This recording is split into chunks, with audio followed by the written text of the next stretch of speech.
İrəvanda xal qalmadı, o xal nə xaldır? Boşa düzdürmüsən, de görüm nə xaldır? Boşa düzdürmüsən. Daha məndə, daha məndə, daha məndə can qalmadı, o xal nə xaldır? Ora düzdürmüsən, de görüm nə xaldır? Boşa düzdürmüsən.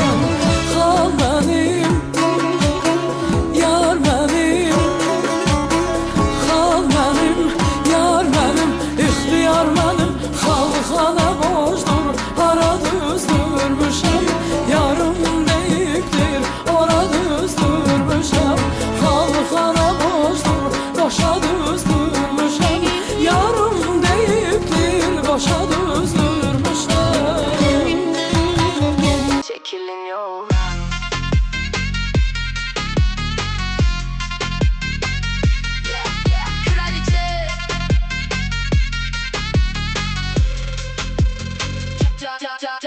Tarzım olay konuşulur her şehirde, sözlerim imza kalır her zihinde. Senin o boş lafların inan hiç umurumda değil. Ben zirve oynarım bu yolun sonunda değil. Herkes bakar, adım geçer her yerde. Dedikodu çok ama hepsi geride.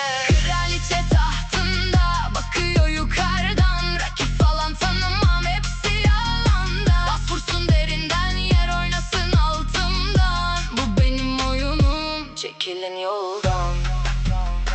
Sessizlik, dinle şimdi.